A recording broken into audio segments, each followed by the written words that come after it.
Hello, my name's Kevin Owen. Thank you for tuning to RT International, coming to you live from RTHQ this hour. Top story today, big story out. A vast number of confidential documents have been leaked today, allegedly showing how the world's rich and powerful hide their money.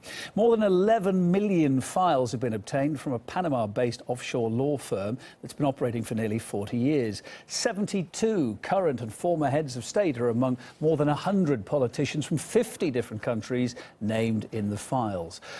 Earlier I discussed this story then with RT's William Whiteman and also Afshin Rattansi in London, host of the Going Underground show. Vladimir Putin is the centre of attention, you could put it that way, to say the least.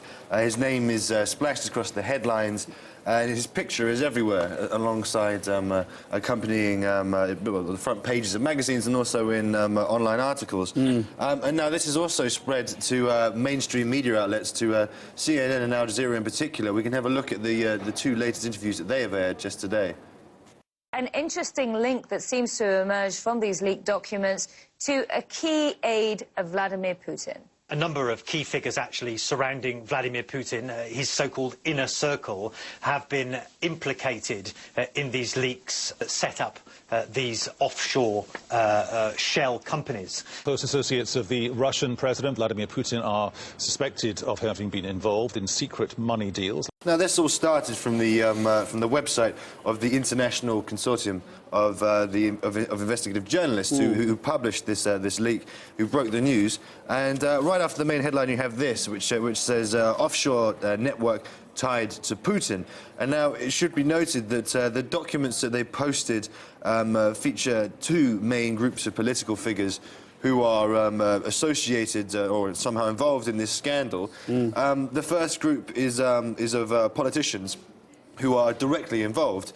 These include Argentinian President Marcy, Ukraine's Poroshenko. There is the second category, which includes associates of political figures, so family members, friends, people like this. And it is in this group that we find associates and friends of Vladimir Putin. So he isn't actually named directly. I mean, that hasn't stopped one German newspaper from publishing the leak, which dedicated a very extensive piece to the Russian president. All right, let's go to London now. This made big news on the front page of the Guardian newspaper over there in Britain. Afshin Rattansi's over there. How's it been covered in Britain there? I've got the Guardian here, exclusive, secret $2 billion trail deals to Putin. They were so frightened with the WikiLeaks leaks. So it's no surprise that the way the Guardian chooses to run the story, which has been picked up by CNN and others, is to say the main point about these 11.4 million emails and leaks of this tax haven company, it's all about Vladimir Putin. The thinking of that is what makes the sales. No news, good news, no PR, bad PR, I suppose. Elsewhere, 54 mentions of Putin, according to the mainstream newspapers, only 18 references to the British Prime Minister, who is mentioned indirectly in the leaks so far. William, not just Britain, of course. Let's widen it out a bit. This story, it's a huge leak. Edward Snowden's called it a huge leak today. It's obviously made the headlines and so many other media outlets around the world as well, and papers. Well, I mean, obviously, if you look across the Atlantic to New York, where you have the New York Times, you can see that their headline is more general. They haven't gone explicitly with Putin. They mention world leaders, but it's Putin's picture which is underneath, and many outlets have chosen to follow suit. So the New York Times is even going as far as to bring up the late Russian press minister Mikhail Lesin, and that's when they talk about the shares that Putin's friend, cellist Volodygin, he has shares in a company which was founded by Lesin. So judging by how many media outlets are handling this massive leak, that is with regards to them mainly covering the aspects of the Russian president and rejecting the rest of it, it does seem slightly disturbing, to say the least, as in how little of this is going to come out in the end.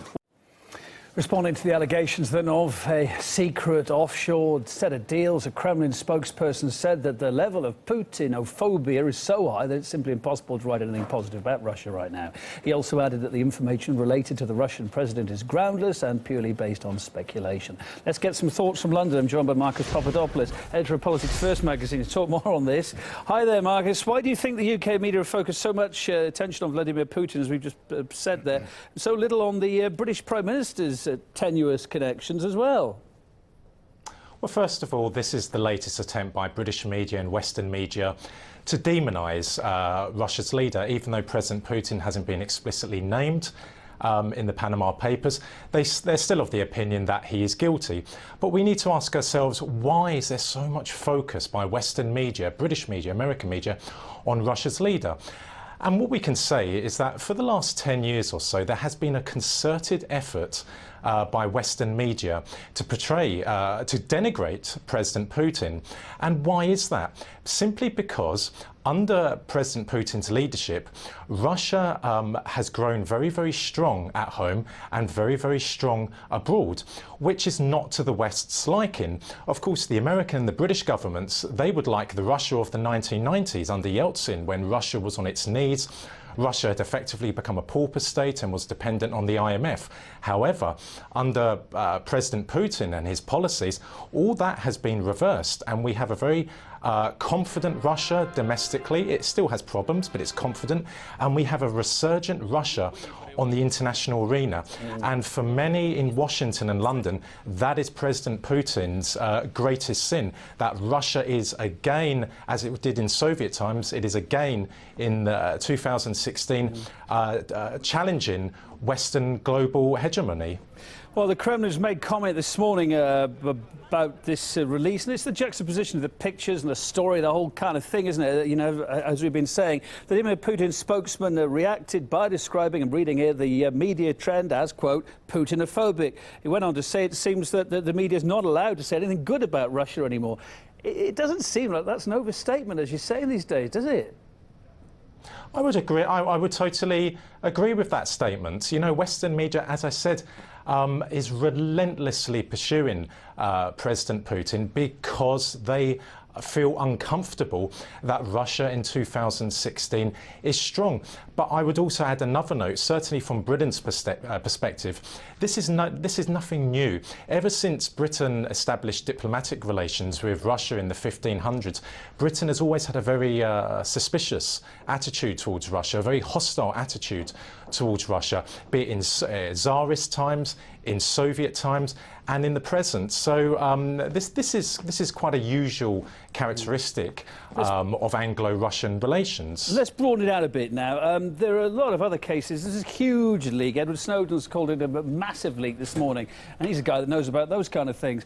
This leak mentions over 140 politicians from all over the globe. Are they getting similar attention from what you've read this morning? Seems not. Well, certainly foreign leaders who have been implicated in this are receiving attention, but without a doubt, it's the Russian leader who's under the spotlight. But then, Kevin, we need to look at these journalists. If we take British media, both print and broadcast, these are the outlets who, for example, alleged in 1999 that 500,000 Kosovan Albanians had been murdered by the Serbs, which was an absolute and utter lie. These are the same people who alleged that Iraq had weapons of mass destruction. I remember at the beginning of 2003, British media was advising ordinary people in Britain to buy foil, to wrap themselves in foil because there could be a chemical attack from Iraq, to buy lots of bottled water because Iraqi agents, guided by Saddam Hussein, were coming to Britain to poison the reservoirs. So these journalists who are taking on this anti-Putin charge, they've got no morals, they've got no principles, and they lack professionalism, and they are very much a part of the Western political establishments, certainly when it comes to foreign affairs. Marcus, thanks for being with us. Marcus Papadopoulos, editor of Politics First magazine. Appreciate it. Now, this reaction that's come in the last few hours from the Panama-based law firm itself, where this huge leak is said to have come from, where this data came from. They've responded officially to the leak. This is what they had to say. Said that in 40 years of work, it has never been, the company, accused or charged in connection with any criminal wrongdoing. So a brief but forthright and firm statement there. Let's check.